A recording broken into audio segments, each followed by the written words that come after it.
Alhamdulillah wa syukurillah wa la khair wa syarru bi masyiatillah la haula wa la quwata illa billah. Syukur kita hadirat Allah Subhanahu wa taala, masih kita diberikan nikmat sehat, nikmat iman, nikmat Islam. Kita dipertemukan, diperkumpulkan lagi, bertatap muka lagi di majelis rutinan kita malam Senin, Ahad malam Senin. Ya, mudah-mudahan dari langkah kita yang kita niatkan untuk menjaga keistiqomahan ini senantiasa dijaga dan diganjar oleh Allah Subhanahu wa taala dengan ganjaran yang berlipat ganda. Amin ya rabbal alamin. Salawat dan salam tak lupa kita selalu lantunkan dan curahkan kepada baginda Nabi besar Muhammad sallallahu alaihi wasallam. Dalam keadaan ramai, dalam keadaan hening, jangan pernah kita meninggalkan memori akal dari pikiran kita jauh dari salawat kepada baginda Nabi besar Muhammad sallallahu alaihi wasallam, agar senantiasa kita berasa menjadi umatnya, merasa selalu dalam lingkaran cintanya. Harapan kita semoga nanti kelak kita di yaumul hisab mendapatkan syafaatul uzma dari baginda Nabi Muhammad sallallahu alaihi wasallam. Amin ya rabbal alamin. Hadirin yang dimuliakan oleh Allah Subhanahu wa taala, kita ingin mengulas bab dari Syekhuna Sultanul Auliya Syekh Abdul Qadir Jailani di dalam kitab Fathur Rabbani. Beliau di dalamnya mengutip satu makalah yang ingin sekali kita bahas agar supaya kita jauh lagi lebih mendekatkan diri kepada Allah Subhanahu wa taala. Terutama ketika urusan dunia kita ini mendominasi. Urusan dunia ini kebangetan tebal selimutnya di dalam hamparan kehidupan kita.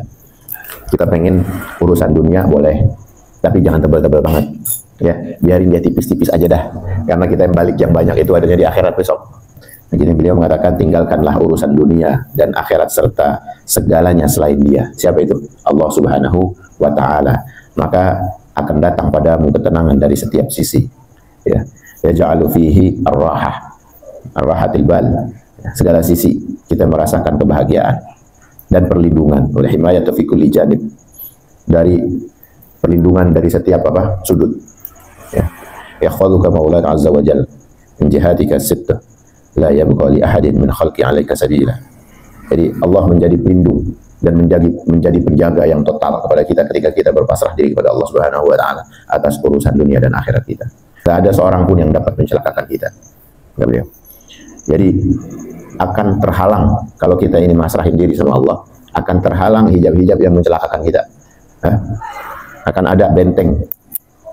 Ya, nggak ada celah hal-hal yang menjatuhkan sesuatu, membahayakan diri kita atas akidah kita, atas urusan dunia akhirat kita. Itu kalau apa? Kalau kita berpasrah diri kepada Allah Subhanahu wa taala secara total. Ya, supaya apa? Supaya kita menjadi dan tergolong orang-orang yang diceritakan dalam ayat yang dikatakan inna ibadi laisa laka alaihim sultan. Ya, kita kalau lagi udah berpasrah diri sama Allah total nih, kita masuk dalam lingkungan ayat yang Allah katakan sesungguhnya kamu iblis nih, ya, dikatakan tidak memiliki kekuatan atas hamba-hamba. Itu kata Allah dalam surat Al-Hijr ayat 42. Jadi kalau udah sampai kita berpasrah diri sama Allah secara totalitas, ruang iblis mau masuk itu nggak ada, lemah banget. Artinya kalau memang kita udah taubatan nasuha, kita kembali nih sama Allah, ya udah total. Supaya apa? Supaya ada benteng yang melindungi kita dari kekuatan yang luar biasa Sang Pencipta kita yang memberikan rumus-rumus. Ini atas himbauan beliau kepada kita. Syekhuna Syekh Abdul Qadir Jailani mengingatkan itu supaya nggak ada celah lagi yang dapat mencelakakan kita. Kaifa yakunu lahu sultan 'alal muwahhidin al-mukhlisin alladzi la yura'una khalqu fi a'malihim. Gimana dia nggak memiliki kekuatan untuk menggoda hambanya yang memiliki tauhid dan memiliki kekuatan ikhlas. Gimana nggak memiliki kekuatan kita jadinya, karena memiliki kekuatan yang totalitas dari keikhlasan kita kepada Allah Subhanahu wa taala atas tauhid kita. Nggak ada celah akhirnya bagi kita hambanya. Jadi juga tidak ada ruang juga untuk la yura'ul khalqa fi amalihim. Nggak pengen kita riya juga, enggak. Ngapain orang taubat pakai riya? Gue biar dibilang soleh nih. Lu biar tahu ya gue udah taubat. Nggak pengen juga jadi pameran pameran orang baik. Ya kali gitu. Ada mahrojan, ada bazar orang baik gitu. Enggak. Untungnya apaan? Enggak ada. Pameran-pameran orang baik itu nggak ada. Orang baik itu bukan dipertontonkan, tapi dapat dirasakan.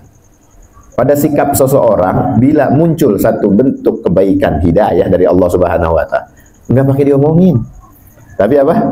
Tapi dirasakan. Kebanyakan orang yang banyak ngomong, yang pertama ya, dia pengen masuk pameran apa? Pameran ria. Yang kedua, dia pengen dapat pamrih, pengen dapat balasan. Kira-kira kalau gue baik, ntar gue dibalas apaan nih? Orang kalau pakai ramehnya doang, ya hebohnya doang, ngasih kagak seberapa, kamera di mana-mana. Ya, ada yang begitu kan, pejabat kan, kamera di mana-mana. Kenapa? Kalau ketika dia ditolak misalnya, marah dia, karena nggak ikhlas. Tapi kalau orang ikhlas, dia tolak, dihardik, dibenci, santai aja, gue ikhlas. Gue nggak minta pengakuan lu. Gue cuma pengen merasakan kebaikan yang tumbuh dari diri, bisa sampai manfaat untuk orang. Nggak mau menyambut manfaat itu juga nggak apa-apa. Kenapa? Orang-orang ikhlas. Nggak perlu kamera. Ketika dapat penolakan juga nggak sakit hati. Kenapa? Nggak pamrih. Beda kalau orang pamrih. Kenapa bisa punya penyakit kayak begitu? Karena tidak punya kepasrahan kepada Allah atas tauhid yang beliau tadi sampaikan. Nggak pasrah, nggak ada pasrahnya, nggak ada ikhlasnya. Masih pakai kacamata manusia. Selimutnya banyakkan selimut dunia. Kenapa? Karena baiknya dia bertopeng selama ini. Karena riaknya dia. Karena pamrihnya dia pengen dianggap. Nggak ada akhirnya. Kebaikan yang tumbuh dari pengakuan itu nggak ada artinya. Tapi kebaikan yang sejatinya itu bisa dirasakan, itulah baru hakikatnya kebaikan. Jadi bisa dirasakan. Habis gitu yang berbicara saksi bukan dari dirinya, orang yang di kanan kirinya bisa berasa. Kalau orang baik, diem-diemnya juga itu akan memancar keikhlasan baiknya itu kepada orang sekitar dia. Kenapa? Senyumnya udah mulai merekah, sapaannya udah mulai enak, air mukanya udah kelihatan. Duit belum dapat belum. Tapi udah kelihatan nikmat aja kalau ngeliat wajahnya, Masya Allah. Maaf ya Allah, udah lama kita nggak ketemu nih. Sehat ya. Timbang basa-basi doang, air wajah itu bisa kelihatan. Orang ahli ibadah, orang lagi pengen berubah, orang lagi pengen deket sama Allah, pengen ngiket. Coba berselimut akhiratnya jauh lebih tebal. Berasa sama orang, nggak pakai diomongin, nggak pakai diakuin, nggak pakai dipamer-pamerin tadi. Ini beliau mengingatkan kepada kita ya, agar supaya ucapan itu lahir, ucapan itu bisa keluar untuk kebaikan. Hadirin yang dimuliakan oleh Allah Subhanahu Wa Taala, karena ketika kata beliau, kalau udah sampai permulaan itu sudah didapatkan oleh seorang hamba yang ikhlas, kerajaan yang terdapat di dalam hatinya dapat terbentuk dan terbangun, maka kekuatan yang terdapat di lubuk hati dan jiwanya itu ternampak akan lebih jelas dan nyata untuk menenangkan dirinya. Itu kita kayak mau nyusun istana kerajaan jiwa. Kalau udah pasrah sama Allah, membangun ketauhidan yang indah kepada Allah Subhanahu Wa Taala. Jadi akhirnya nggak terasa berat, nggak terasa susah. Kenapa? Karena kita lagi bermesra kepada Sang Pencipta yang menciptakan rasa. Allah yang nyiptain rasa sedih, rasa susah, rasa apa aja dah, rasa senang. Jadi kita juga nggak jumawa, nggak bangga juga kalau lagi ada orang muji. Enggak, nyantai aja. Karena semua rasa Allah yang punya. Indah mah udah pasti indah. Yang dirasakan sama pribadi yang membangun istana itu. Makanya kalau orang-orang yang menjaga ketauhidan, syaitan ya la'natullah itu nggak bakal bisa tembus kecuali orang-orang yang memiliki sifat-sifat ingin nampak, sifat-sifat ahli maksiat. Ada beberapa makalah ya. Kalau dosa bermaksiat itu ada dua model. Bermaksiat ketika maksiat syahwat, maka masih kita untuk meminta ampunan kepada Allah. Maksiat kan ada dua macam, maksiat karena syahwat, maksiat karena sombong. Ini ada perbedaannya. Maksiat karena syahwat masih bisa ada jalan untuk pengampunan kepada Allah Subhanahu Wa Taala dengan taubat kita, ya, dengan rujuknya kita kepada Allah. Tapi kalau maksiat dari kesombongan, maka yang ditunggu adalah laknat dari Allah Subhanahu Wa Taala. Ada contohnya, ketika Nabi Adam alaihissalam bermaksiat atas syahwatnya karena kepengenan, ya, kepengenan makan buah, kan karena keinginan syahwatnya tuh pengen, ya kan, lalu meminta ampunan, diampuni sama Allah, diampuni sama Allah. Tapi ketika iblis bermaksiat dengan kesombongan, apa yang dia dapat? Turunnya laknat dari Allah Subhanahu Wa Taala. Tuh baik-baik. Makanya kalau maksiat itu jangan sok-sokan pakai baju kebesaran Allah. Apa tuh? Kesombongan. Cuma Allah yang punya. Kita mau ngapain? Kepentok aja benjol, salah makan aja mules, kebanyakan makan durian mabok, mau sombong.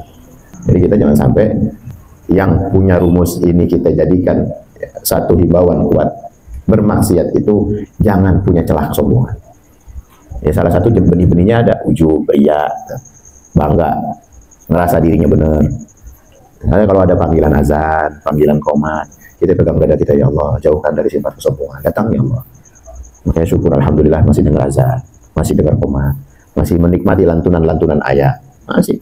Maka itu ketika kita melihat kesempurnaan yang telah sampai, yang datang dari Allah Subhanahu wa Ta'ala, maka kita tidak lagi perlu untuk berpaling darinya. Ya, kita udah bismillah ya Allah, minta sama Allah penjagaan yang kuat, penjagaan yang indah.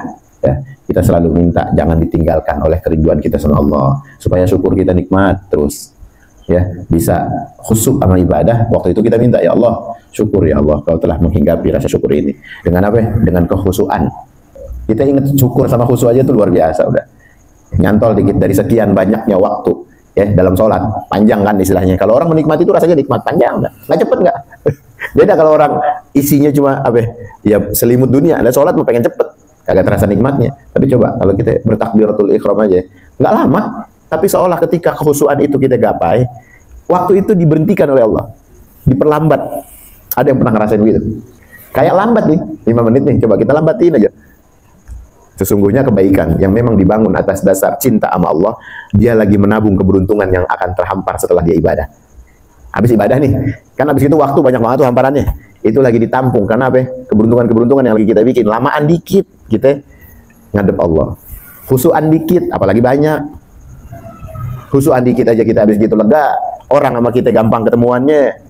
Nggak ketemu orang-orang jahat yang pengen membahayakan kita, yang pengen mendengki kita, yang pengen menghasut kita. Nggak mempan tuh. Gara-gara apa? Kita mengumpulkan ibadah yang memang wajib untuk kita, yang memang disediakan oleh Allah untuk kita jalani dengan keindahan bermesraan kepada Allah.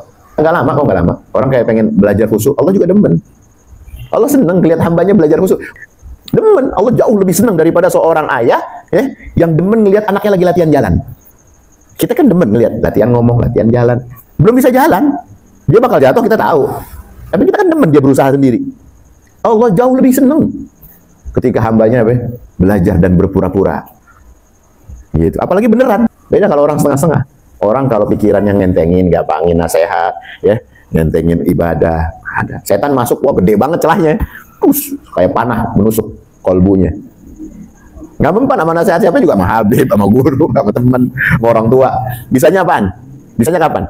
Ntar ketika kesengsaraan datang, bala turun, nggak bisa ngomong apa-apa, baru dia sadar, oh begini rasanya supaya kita dipaksa khusyuk sama Allah. Mau nungguin begitu dulu apa?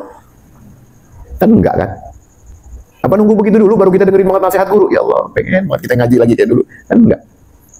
Kita kalau insya Allah ya, kalau berusaha nguatin diri sama kekuatan lillahi ta'ala, kekuatan akhirat, kekuatan yang memang karena Allah, itu sampai dan mengalirnya insya Allah jauh lebih mudah dibanding ada air-air yang keluar dari lisan kita, hati kita, berbalut dunia. Itu sampainya juga lama. Bener, sampainya juga lama. Kita ketemu teman, ngomongin urusan akhirat, tapi berbalut dunia. Tahu nggak berbalut dunia? Dia pengen minta dibilang ini nih. Kita nggak begitu percaya sama dia. Nggak begitu percaya. Kenapa? Karena waktu dia mengeluarkan ide-idenya itu, syarat dengan apa? Syarat dengan keuntungan, pengakuan, pengen pujian, kesohoran. Tuh. Akhirnya nggak sampai niatan baiknya. Kita juga malas nanggep ini. Yang keluar bukan baik, bareng sama jelek. Mulutnya suaranya keluar baik, tapi sama isi hatinya itu nyampe-nya juga kerasa. Akhirnya hajatnya juga gak bakal dapet. Orang yang pengen tadinya ikat janji sama dia, pengen beruntung, pengen apa, nggak jadi. Kalaupun jadi, isinya juga sama-sama jahat. 11-12. Ya, itu jangan sampai. Kita pengen kalau emang berkaitan sama urusan dunia, balut sama akhirat supaya dia terikat barokahnya. Tapi kalau udah ngomongin akhirat, baunya dunianya jadi lebih banyak, kagak bakal dapet. Yang ada bakal jeleknya doang, enggak. Ini analisa Al-Fakir sering beberapa kali ya melihat beberapa ulama yang memang ikhlas betul-betul karena Allah, nasihatnya sampai. Tapi kalau emang nasihatnya hanya berbau pengakuan, pengen dibilang alim, pengen dibilang hafal Quran, hafal hadis, apa semua kitab disebut-sebutin, sampainya sama kita nggak ada. Boleh cek, boleh cari.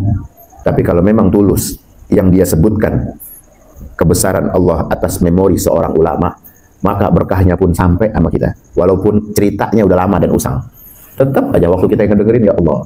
Banyak postingan-postingan Syekh Sya'rawi misalnya kan, Syekh Mutawal Sya'rawi itu kan ada tuh potongan-potongannya.